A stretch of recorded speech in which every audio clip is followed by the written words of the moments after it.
రోజుకొక గంట కేటాయించడం ద్వారా మన ఊరిని బాగు చేసుకుందామని కలెక్టర్ ఎస్ రామసుందర్ రెడ్డి పిలుపునిచ్చారు. విజయనగరం జిల్లాలో స్వచ్ఛతా హైసేవ కార్యక్రమాన్ని కలెక్టరేట్లో ఆయన ప్రారంభించారు. ముందుగా మహాత్మా గాంధీ విగ్రహానికి పూలమాలలు వేసి నివాళులర్పించారు. కనీసం రోజుకొక గంట పాటైనా సమాజానికి సేవ చేయడం ప్రతి ఒక్కరికి స్ఫూర్తి కావాలని సూచించారు. మన ఇంటితో పాటుగా పరిసరాల పరిశుభ్రత కూడా ఎంతో ముఖ్యమన్నారు. దీనివల్ల పరిసరాలు శుభ్రంగా ఉండడంతో పాటు పర్యావరణ పరిరక్షణ, వివిధ రకాల వ్యాధుల నివారణకు దోహదపడుతుందని చెప్పారు. ఈ కార్యక్రమంలో మున్సిపల్ కమిషనర్ సి నల్లనయ్య, పలువురు అధికారులు పాల్గొన్నారు.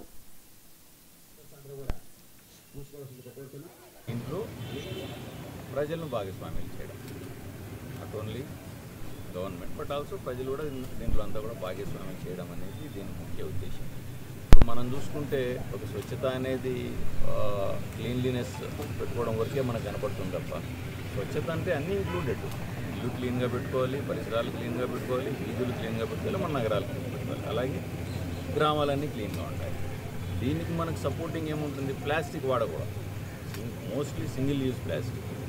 అది మన నెక్స్ట్ జనరేషన్స్కు ఆస్తులు ఇస్తామా ఇంకోటి ఇస్తామా అవి తెలియదు, కానీ మనము అవన్నీ కూడా మన భూమిని నీళ్ళు ఇంకకుండా కవర్ చేసేస్తున్నాం. నువ్వు వాడే సింగిల్ యూజ్ ప్లాస్టిక్ మీ 8 తరాల వాళ్ళకు కూడా నువ్వు శాపం. నీకు 8 తరాల వరకు భూమిలోకి నీళ్లు పోకుండా చేస్తున్నావు. భూమిలోకి నీళ్లు పోకపోతే ఏమవుతుందంటే గ్రౌండ్ ఫ్లో పెరుగుతుంది, ఫ్లడ్డింగ్ అవుతుంది.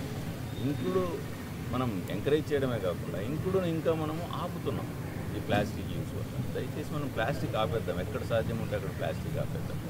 రెండోది, మన ఇల్లు శుభ్రంగా ఉండాలని చెప్పి మనం తీసుకొచ్చి మార్నింగే ఆ లోపల మన వాళ్ళు వచ్చేసారు, తలుపు కొట్టారు, వెళ్ళిపోయారు అని చెప్పి ఎంత వీధిలో పడేయడం కాదు. మనం పెట్టుకున్నాం, మళ్ళీ రేపు కూడా వస్తారు.